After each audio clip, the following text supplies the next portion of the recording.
Structural approach में ये होता है कि हम जो भाषा को समझ सिखाते हैं वो एक स्ट्रक्चर थ्रू, सेंटेंस स्ट्रक्चर के थ्रू, स्ट्रक्चर्ड सेंटेंस होते हैं वो पूरे उसको डिलीवर किए जाते हैं, वो उसके थ्रू समझता है। जैसे कि हमारा स्ट्रक्चर होता है सेंटेंस का, सब्जेक्ट वर्ब एंड ऑब्जेक्ट, वो सब उसके अंदर होते हैं।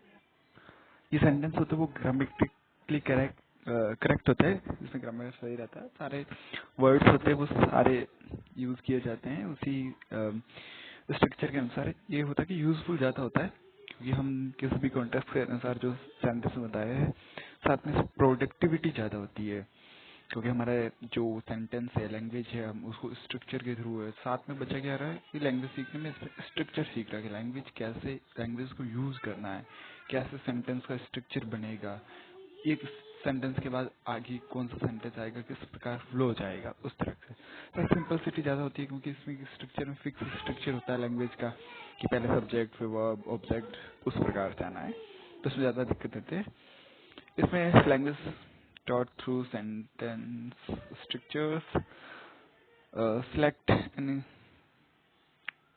फिर इसमें देखते हैं स्पीच गिवन इम्पोर्टेंस। इसमें ये होता है कि इसमें स्पीच भी होती है क्योंकि अगर हमने एक स्टोरी है उसको स्ट्रक्चर के हिसाब से पहले लिखा है, फिर उसको हम पढ़ा रहे हैं, तो इसमें स्पीच को भी इम्पोर्टेंस दी जाती है क्योंकि उसको हम बाद में पढ़ते हैं, बोलते हैं, उसके साथ प्रैक्टिस करते हैं। डायरेक्ट मेथड में क्या हम स्टोरी टेलिंग के थ्रू होता है, यहाँ पे थोड़ा स्टोरी को स्ट्रक्चर वे में देखा जाता है, उसके लिखे हुए फॉर्मेट को पढ़ने की कोशिश करते हैं एकदम ग्रामेटिकली एंड सेंटेंस के रूप में जो करेक्ट है उस फॉर्म को। स्टोरी टेलिंग में डायरेक्ट मेथड में होता है कि हम डायरेक्ट स्टोरी सुना रहे हैं, उसमें थोड़ा बहुत इधर उधर भी हो सकता है, हमारे हिसाब से हम सेंटेंस फ्रेम कर सकते हैं और उसमें थोड़ा सा स्ट्रक्चर पे ज्यादा ध्यान ना देकर हम लैंग्वेज टीचिंग, हम जिस कॉन्सेप्ट पर ज्यादा फोकस करते हैं। लिमिटेशन इसमें क्या है, mechanical drill and limited creativity. इसमें ये होता है कि हमने जो स्टोरी या जो भी एग्जांपल हमने लिया है एक स्ट्रक्चर का, वो क्या होगा, उसी की हम ड्रिल करवाते हैं। इसमें क्या है, हम रियल लाइफ कुछ प्रैक्टिस नहीं करते हैं, ज्यादातर वही उसी की ड्रिल वर्क कराते हैं। लिमिटेड क्रिएटिविटी है ही नहीं क्योंकि लिमिट क्रिएटिविटी थोड़ी कम रहती है क्योंकि हमारे पास में पहले से जो स्ट्रक्चर है उसी को यूज करते हैं, जो हमारे पास कंटेंट है उसी को हम यूज कर रहे हैं। सिचुएशनल अप्रोच में क्या होता है कि हम एक सिचुएशन दे देते हैं, उसके आधार पर बोलना है। जैसे हमने एक क्लासरूम में दे दी सिचुएशन, आप जिस टॉपिक पे बोलो उस टॉपिक पे हम बोलते हैं। जिस वजह से कि language taught through real and limited situation meaning. इसमें ये है कि रियल लाइफ की सिचुएशन दे सकते हैं या हम ऐसे कुछ बोलते हैं कि मानो ऐसा है, मानो अब तुम ऐसा है कि तुम एक जा रहे हो रैली में, वहां पर तुम्हें रैली में एक लीडर बना दिया गया, नेता बना दिया, अब तुम कुछ बोलो, उस पे क्या बोलोगे। या तुम्हें बोल दिया कि तुम अब मानो कि एक पार्क में बैठे हो, वहाँ पे कोई आके तुम्हें इस प्रकार से कुछ पूछ रहा है, तो तुम उसको कैसे जवाब दोगे, उसके साथ कैसे कम्युनिकेट करोगे। वैसे सिचुएशन देखिए भाषा का, इसमें क्या होता है लैंग्वेज को यूज रियल लाइफ में भी यूज करके उसको सिखाते हैं कि आप रियल लाइफ सिचुएशन में यूज कीजिए और उसके साथ में सीखिए। इसमें क्या होता है कि जो हम सीख रहे हैं चीजें उसको लिंक रहती है, जो रियल लाइफ में जो कॉन्टेक्स्ट है उसका लगभग ऐसे ही रहता है कि जो हम लाइक यूज करते हैं जिसको डेली लाइफ में, और ज्यादा इधर उधर की मतलब ज्यादा बात नहीं होती है, सीधा अपने टॉपिक की तरफ होते हैं हम और थोड़ा कॉन्टेक्स्ट की तरफ ही रहते हैं। इंटरेस्टिंग एंड प्रैक्टिकल लर्निंग ये है कि इंटरेस्टिंग इसलिए है क्योंकि हम एक सिचुएशन दे दी गई है, हम थोड़ा इमेजिन कर सकते हैं और हमारा पार्टिसिपेशन इसमें ज्यादा रहता है, एक्टिव पार्टिसिपेशन है। और साथ में हम प्रैक्टिकल ज्यादा इसलिए कि हम इसमें इंगेज रहते हैं, एक्टिव। हमें जो सिचुएशन दी गई है उस पर बातचीत करनी है, बोलना है, लिखना है, जो कुछ करना है उसमें हम बहुत ज्यादा काम करते हैं। प्रैक्टिकल इसलिए ज्यादा है क्योंकि हम एक्टिव रहते हैं और उसमें काम करते रहते हैं। बोलने का काम है या लिखने का काम है या जो भी सिचुएशन दिया गया है उसमें हमारे भाषा का यूज हम स्वयं करते हैं। ऐसा नहीं कि टीचर है जो पढ़ा रहा, वैसा नहीं, यहाँ पे हम खुद ही यूज करते हैं, मतलब जो बच्चा है वो यूज कर रहा है। और इसमें कॉम्पिटेंट और क्रिएटिव टीचर होना चाहिए, इसलिए क्योंकि एक ऐसा सिचुएशन दे सके, उस सिचुएशन के अलग अलग एस्पेक्ट पे सोचने पर मजबूर करे, अलग अलग एस्पेक्ट सामने लाए, उन पर वो बातचीत करवाए, उस पर थॉट्स बनवाए, उस पर कुछ क्रिएटिव सा कर पाए, वो कॉन्टेक्स्ट से रिलेट कर पाए कि मीनिंग क्या है, या कॉन्टेक्स्ट जो दिए रखा है उस पर बातचीत हो। ऐसा नहीं हम मुद्दे से भी भटक जाए, जो हमें सिचुएशन दी गई उससे ही हम सिचुएशन के अलग अलग एस्पेक्ट को लेते हुए एक अच्छा होता है ना कम्युनिकेटिव टाइप की इंग्लिश यूज कर पाए, और ताकि हम जो मैसेज, नॉलेज, इंफॉर्मेशन, आइडिया है जो हम भेज सके दूसरे का हम रिसीव भी कर सके।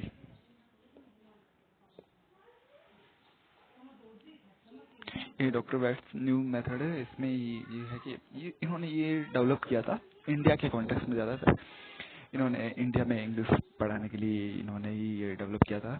फोकस ऑन साइलेंट रीडिंग, इसमें क्या होता है, इसका सबसे बड़ा रोल है कॉम्प्रहेंशन में। अगर कोई पूछे कि कॉम्प्रहेंशन में कौन सा ज़्यादा मेथड यूज होता है, रीडिंग कॉम्प्रहेंशन, वो भी रीडिंग कॉम्प्रहेंशन में, तो इसका होता है कि न्यू मेथड यूज होता है। इसमें होता है कि हम जो बुक दे दी उसको साइलेंट रीडिंग करवाते हैं, और हमारा फोकस होता है वो कॉम्प्रहेंशन पर होता है, ना कि इस पर कि स्पीकिंग पे ज्यादा नहीं होता है, लिस्टिंग पे नहीं होता, जो भी बस रीडिंग है, जो बुक है हम उसको पढ़ते हैं, मैगजीन है, बुक है, न्यूज पेपर है, जो हमें दे दिया उसको पढ़ना है और उसका कंप्रेस, उसका मीनिंग समझना है। हमें यहाँ वर्ड टू वर्ड के ज्यादा नहीं है, ज्यादा ना हमें ग्रामर की फिक्र है, हमारा फोकस रहता है कंप्रेशन। इसका यूज होता है कि बुक जो अच्छे बुक होते हैं उसमें से नॉलेज को ग्रैप्स करना और उसको समझना है कि क्या उसके अंदर है, इसमें इसका यूज होता है। Selected vocabulary and graded readers, इसमें होता है कि वही कि हम लेवल के हिसाब से उसको एक रीडिंग मटेरियल प्रोवाइड करवाते हैं। और इसमें ये भी है कि L1 जब नेसेसरी होती है तो हम उसको यूज भी कर लेते हैं। अगर हम मान लो कहीं पे हम समझ में नहीं आ रहा है तो हम उसको जो हमारी प्राइमरी लैंग्वेज है या मदर टंग है उसका यूज कर सकते हैं। वहाँ पर लिमिटेशन है कि ओवर एम्फेसिस ऑन रीडिंग, ये रीडिंग पर ज्यादा फोकस करता है। इसमें क्या है, लिसनिंग नहीं है, इसमें स्पीकिंग नहीं है इसमें, और इसमें क्या है, राइटिंग राइटिंग पर ध्यान दिया नहीं जा रहा है। बस हमारा जो फोकस है वो क्या है, कॉम्प्रहेंशन पर।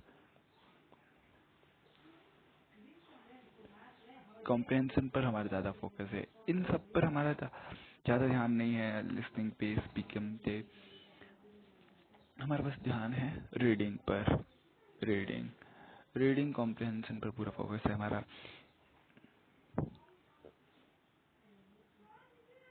बाइलिंगुअल मेथड क्या है, बाइलिंगुअल वही है कि दो लैंग्वेज यूज करेंगे। कौन सी, L1 plus L2। For example मान लो हिंदी प्लस इंग्लिश, इसमें हिंदी और इंग्लिश यूज करते हैं। इसमें डेवलप बाई वो तो कोई ना, इसमें क्या होता है, L1 और L2 दोनों यूज होती है। Improve understanding and save time, इसमें है कि एक ही टाइम हम दोनों लैंग्वेज यूज करते हैं, मिक्स में यूज करते हैं। कि इसको मैं ऐसे देखते जैसे हम, हमारे क्लासरूम होता है, हमारे क्लासरूम में हम क्या, हमारे टीचर क्या करते हैं, एक सेंटेंस इंग्लिश में बोलते हैं, फिर दूसरा हिंदी में, या जो भी जिसकी मदर टंग जो भी होती है, चाहे एक इंग्लिश में, दूसरा कन्नड़ा में, या जो मलयाली होते हैं उनका एक इंग्लिश मलयाली, दोनों सेंटेंस यूज करते रहते हैं साइमल्टेनियसली। जिससे क्या होता है कि अच्छी, इसमें कहते हैं अंडरस्टैंडिंग हमारी ज्यादा रहती है, कॉम्प्रहेंशन ज्यादा अच्छा रहता है, और टाइम सेविंग भी है क्योंकि हम बार बार ट्रांसलेशन करने या उसकी जरूरत नहीं है। दोनों चीजें, क्योंकि L1 यूज हो रहा है इसलिए हमारी अंडरस्टैंडिंग ज्यादा अच्छी रहती है, और L2 साथ में यूज करने से हम इसको भाषा को, लैंग्वेज को सीख भी रहे। रिस्क ये can be simply translation teaching, इसमें ये होता है कि बहुत बार टीचर क्या होता है, वही सेंटेंस जो L1 में बोला है वही सेम ट्रांसलेट करके L2 में बोल देते हैं। ये थोड़ा यहाँ पे गड़बड़ हो सकता है, क्योंकि इसको ट्रांसलेशन में नहीं बनाना है, बल्कि हमने इसको बाइलिंगुअल मेथड बनाता है कि दो लैंग्वेज साथ में यूज कर रहे हैं, बट ट्रांसलेशन नहीं करना है, अलग अलग बताना है वैसा। तो इसका रिस्क है, और इसका प्रोज ये है कि अंडरस्टैंडिंग अच्छी रहती है, टाइम ज्यादा बचता है, और ये होता है कि नॉलेज जो है वो छूटेगा नहीं, वो समझ जाएगा बच्चा, क्योंकि इसमें एलबी उसकी मदर टंग भी यूज हो रही है। Total physical response, total physical response में ये है कि हम बच्चे को फिजिकली भी एक्टिव करते हैं, उसकी मल्टी सेंसेस यूज करते हैं, लिसनिंग स्पीकिंग के साथ उसके काइनेस्थेटिक एनर्जी भी यूज करते हैं। डेवलप बाय जेम्स असर, इसमें कोई ना, learning through action and command, action and command. Command हमने दिया, मान लो हमने कहा सिट, तो बच्चा साथ में बैठ भी रहा है, और मैं भी बैठ के बता रहा हूँ सिट, बैठा, या स्टैंड अप, तो स्टैंड अप हो गए। हाय हाय हम हाथ हिला सकते हैं, या हम जैसे राइम्स वगैरह होती है छोटी क्लास में, तो उसका राइम के साथ एक्शन होता है। जैसे एलिफेंट है तो एलिफेंट की तरह हम हाथ को मूव करके या बॉडी से एलिफेंट शो करते हैं। शेर होता तो शेर की तरह, लाइक लॉइन, तो उसको भी इस तरह से, टाइगर टाइगर को शो, रैबिट रैबिट को उसी की तरह शो। साथ ही में हम उसी प्रकार की हम हमारे लैंग्वेज टोन को रखते हैं, हमारे एक्शंस लैंग्वेज, वो जो हमारा वर्बल टोन है, एक्शंस है एंड नॉन वर्बल एक्शंस है, वो सब हम फिजिकल एक्शन सबको इस प्रकार से सबको एक इंटीग्रेटेड अप्रोच की तरह रहते हैं। जैसे हम बोले वॉक, तो वॉक हम चल के उसको दिखाते हैं कि देखो ये वॉक। उसमें क्या है, ये सबसे अच्छा रहता है, इसमें ज्यादा ध्यान देने की नहीं होती कि एक्शन के साथ बच्चा सीखता जाता है। लगभग ये होता है कि जो छोटे बच्चे होते हैं उनमें ज्यादा काम आता है कि इसमें ज्यादा ध्यान ना दे, मतलब उसको होता है ना ज्यादा उसको बेफालतू प्रेशराइज नहीं होना पड़ता, इसलिए इसको फिजिकल रेस्पॉन्स को जोड़ दिया जाता है। तो वो बहुत जल्दी, जैसे स्लिप, तो हम हैंड मतलब हमारा हाथ है तो वो सर के पास रख के हम थोड़ा सा ऐसे बताते हैं जैसे कि हम सो रहे हैं, तो उसको देख के और करके समझ रहा है, ना कि उसको हम स्लीप है, स्लीप मतलब सोना होता है, या उसको डिफाइन करे, उसको ट्रांसलेट करके समझाए, तो उस छोटे बच्चों के लिए थोड़ा टफ होता है। तो उसमें क्या है, फिजिकल रेस्पॉन्स से ज्यादा अच्छे से वो सीख पाते हैं। स्ट्रेस फ्री इन्वायरमेंट रहता है क्योंकि उसमें हम एक्शन करवा रहे हैं। Useful for beginner and children, ये सबसे ज्यादा अच्छी है, जो भाषा को सीखना शुरू करते हैं छोटे बच्चे, उनके लिए ज्यादा useful. Limitation, limited creative language, मान लो हम स्लीप के लिए तो हमने यूज कर लिया, पर कुछ ऐसे इंग्लिश में या किसी लैंग्वेज में वर्ड्स होते हैं जहाँ पे हम यूज नहीं कर सकते हैं। जैसे कि हमें अटेनमेंट, उसका कैसे करेंगे, अटेंशन हम दे दिया, हम बोल दिए तो वॉक, स्पीक, लिसन, ये सब तो हम वर्ड को सुना दिए। एप्पल है तो एप्पल को तुमने दिखा दिया, वो सब तो हो गया। एप्पल वो हाथ से भी ऐसे करके एप्पल समझ सकता है। और हम कुछ वर्ड होते हैं जिनको हम ऐसे नहीं सिखा सकते हैं, तो उसमें क्या होता है, क्रिएटिव लैंग्वेज थोड़ा सा लिमिटेड हो जाती है, क्योंकि हर वर्ड को हम क्रिएटिव फॉर्म में नहीं दिखा सकते। हॉल लैंग्वेज अप्रोच में क्या होता है, इसमें हम लैंग्वेज को एक हॉल की तरह लेके चलते हैं। इसमें हम ग्रामर से, सेंटेंस से अलग नहीं करते हैं। हमें यह है कि एक हम लैंग्वेज को भी होता है कि हमने मान लो एक स्टोरी ली है, ऑथेंटिक स्टोरी जो हम नॉर्मल पढ़ते हैं, या किसी नॉवल को लिया, उससे सिखाते हैं। हमारा मेनली फोकस होता है कॉम्प्रिहेंशन पर। इसमें जैसे जैसे लैंग्वेज लर्न एज हॉल, इसमें ये नहीं कि ग्रामर को अलग पढ़ेंगे, लिसनिंग को अलग, राइटिंग को अलग कर देते हैं, कम्युनिकेशन को अलग कर देते हैं, वो सब नहीं। Communication, speaking, writing, listening, comprehension सब कुछ साथ में ही चलेगा। एक होल अप्रोच में यही रहता है कि सब कुछ साथ में, सब कुछ साथ में सीखेंगे, और मटेरियल थोड़ा ऑथेंटिक लेते हैं, ना कि हम पढ़ने के हिसाब से बनाए हुए वो। Reading writing for meaningful purpose, meaningful purpose के लिए हम रीडिंग और राइटिंग भी करते हैं, साथ में कंस्ट्रक्टिव लर्निंग होती है, और इंकरेज कोऑपरेशन एंड इंटरप्रिटेशन। ये होता है कि और उसके जो मीनिंग है उस पर ज्यादा फोकस किया जाता है कि क्या है इसमें मीनिंग, उसके साथ कंप्रेंशन पे थोड़ा फोकस करके समझा जाता है। इसमें मेन वही है कि सारी चीजों को साथ में लेंगे, हम उसको डिवाइड नहीं करेंगे ग्रामर के हिसाब से, या लिसनिंग, स्पीकिंग या कम्युनिकेशन के हिसाब से, उसको डिवाइड ना करके सबको साथ में लेके चलते हैं।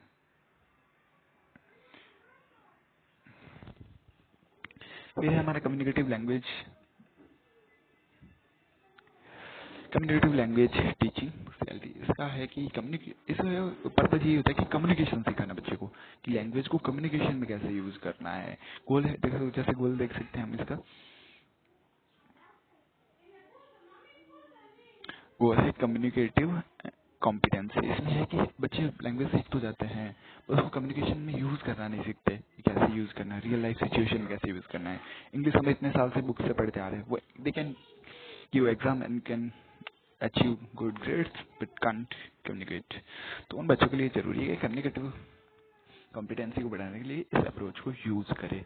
रियल लाइफ सिचुएशन में कैसे यूज करना है, हमारा आइडिया है, हमारे थॉट्स है, हमारे इमोशन है, उनको एक्सप्लेन करने के लिए, उनको बताने के लिए हमें जरूरी होता है कम्युनिकेशन। उस कम्युनिकेशन स्किल को इम्प्रूव करने के लिए कम्युनिकेटिव एक कॉम्पिटेंसी चाहिए, जिसके लिए हम ये CLT मॉडल का यूज करते हैं, मेथड का यूज करते हैं। इसमें पैर वर्क वही है कि हम दो जोड़े बना सकते हैं, जिनमें बच्चे आपस में बातचीत करके, रोल प्ले हो सकता है, किसी को कुछ बना दे, किसी को कुछ हुआ है, वो अपने रोल के हिसाब से बात कर रहे हैं, तो बात के दौरान वो रोल से रिलेटेड कुछ नए वर्ड टर्म्स के साथ साथ कम्युनिकेशन करना सीख रहे हैं। सबसे बड़ी बात है वो अपने थॉट्स को सामने वाले तक पहुंचा रहे हो, सामने वाले के थॉट्स को, आइडिया को, इमोशंस को समझ रहे हैं। Interview and group pair work हो गया, रोल प्ले हो गया। इंटरव्यूज वही हो सकता है कि सामने बैठे हैं, अब हमसे कुछ क्वेश्चन आंसर कर रहे हैं, कुछ सिचुएशन दे रहे हैं जिन पे वो बात कर रहे हैं, वो आइडिया शेयर कर रहे हैं। ग्रुप टास्क हो सकता है इसमें एक बड़ा ग्रुप हो, वो उस पर काम करे और आपस में बातचीत करे, कम्युनिकेशन करे, संप्रेषण। Focus and fluency and accuracy, इसका फोकस रहता है फ्लुएंसी एंड एक्यूरेसी पर। इसमें यही नहीं है कि तुम रीडिंग राइटिंग पे फोकस है, फोकस है फ्लुएंसी पर, कि लैंग्वेज में आपकी फ्लुएंसी बने, fluency in speaking and listening. सामने वाले की आप थॉट्स को समझ रहे हैं, अपने थॉट्स को आप सामने वाले तक फ्लुएंटली पहुंचा रहे हैं। एक्यूरेसी ऐसा होता है कि हम जब राइटिंग और रीडिंग पे ज़्यादा ध्यान देते हैं तो फिर हमारी स्पीकिंग और कम्युनिकेशन थोड़ा सा खराब हो जाता है, तो उसमें एक्यूरेसी बढ़ाने के लिए इस अप्रोच को यूज़ किया जाता है। कम्युनिकेशन में accuracy, learning begin meaningful and interactive. Interactive इसलिए है क्योंकि एक्टिव पार्टिसिपेशन है स्टूडेंट है सब्जेक्ट का, क्योंकि वो कम्युनिकेशन कर रहा है, थॉट्स को समझ रहा है, थॉट्स को पहुंचा रहा है, मैसेज एंड आइडियाज को काम कर रहा है, लेन देन चल रहा है यहाँ पे। और मीनिंगफुल इसलिए है क्योंकि रियल लाइफ सिचुएशन में यूज हो रही है। रियल लाइफ में सिचुएशन यूज हो रही है तो ये मीनिंगफुल हो गई। और इंटरेक्टिव है क्योंकि इसमें एक्टिव पार्टिसिपेशन है, किसका, सब्जेक्ट का, सब्जेक्ट यानी स्टूडेंट का एक्टिव पार्टिसिपेशन है, इसमें इंटरेक्टिव हो गई इसलिए ये। तो ये थोड़ा सा इसका फायदा यही है सबसे ज्यादा कि उसमें हम कम्युनिकेशन सिखाते हैं कि रियल लाइफ सिचुएशन में कैसे भाषा को यूज करना है, लैंग्वेज को यूज करके हमारे थॉट्स, आइडिया एंड एक्सप्रेशन को करना है। नेचुरल अप्रोच कुछ हद तक, काफी हद तक हम डेली लाइफ में यूज करते हैं हमारी मदर टंग सीखी। जैसे हमने हमारी मदर टंग सीखी है तो उसको हम कह सकते हैं नेचुरल अप्रोच की तरह ही सिखाया, हमें किसी ने सिखाया नहीं है। Focus on communication and comprehension, इसमें रीडिंग राइटिंग पे ज्यादा ध्यान देने की वजह ये होता है कि कम्युनिकेशन, हम भाषा के द्वारा कम्युनिकेशन सीखे, और हम जो कुछ भी रीडिंग मटेरियल है या जो हमें मटेरियल सुनाई दे रहा है, जो बोल रहा है कोई, उसके हम थॉट्स को समझ पाए, उसके अंदर जो मैसेज है उसको समझ पाए, ना कि हम वर्ड पर ज्यादा फोकस दें। ग्रामर एंड वर्ड पे फोकस करने की बजाय हमारा फोकस रहता है वो कॉम्प्रहेंशन पर रहता है। कम्युनिकेशन पे ये है कि हम मैसेज को पहुंचा रहे हैं, मैसेज को ग्रहण कर। नेचुरल अप्रोच ये होता है हम भाषा को प्राकृतिक तौर पर, जैसे हम चलते हुए जा रहे हैं तो वहाँ सिखा दिया, कुछ काम कर रहे हैं तो उसने सिखा दिया कि देखो मैं इसे काट रहा हूँ, मैं इसे मोड़ रहा हूँ, पेपर को अब मैंने फिर से काटा या इस मैंने 4 बार मोड़ा, अब इससे इसको तिरछा करेंगे, या जैसे, या फिर हम सब्जी बनाया, देखो इसमें मसाला डाला है, अब इसमें मिक्स कर रहा हूँ, ऐसे वर्ड हम सिखा सकते हैं। No I am mixing and no I am grinding, ऐसे कुछ। लो एंजाइटी लर्निंग एनवायरनमेंट इसलिए है कि अब यहाँ पे हर्डल वो है नहीं कि आपको ग्रामर सीखना है, ग्रामेटिकली करेक्ट रखना है, वो सब उसमें नहीं है कि आप एंजाइटी फ्री होकर आराम से पढ़ेंगे। अब नेचुरल अप्रोच है कि इसमें नेचुरल वे में हम सिखाएंगे, जैसे मम्मी होती है अपने बच्चे को सिखाती है कि आओ इधर आओ, बैठो, खाओ, लो, पकड़ो, दौड़ो, ये सब हम नेचुरली सिखाते हैं उनको। इसमें ये होता है कि हम काम भी करते हैं साथ में, बोलना, सुनना और वो सब रहता है, कम्युनिकेशन ऑनली फोकस रहता है। इसमें हम एक भाषा को एक सब्जेक्ट की तरह लेकर नहीं, बल्कि हमारी डेली लाइफ में जो हमारी मदर टंग रही है बिल्कुल वैसे सीखते हैं।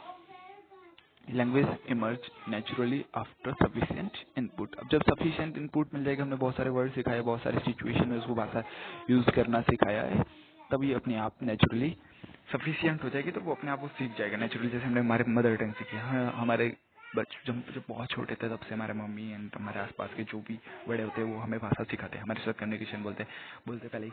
हम बहुत छोटे थे तब हम नहीं बोल पाते, तब भी बोलते आओ आओ इधर आओ, तो भी हम बाद में सीख जाते हैं ये सब वर्ड।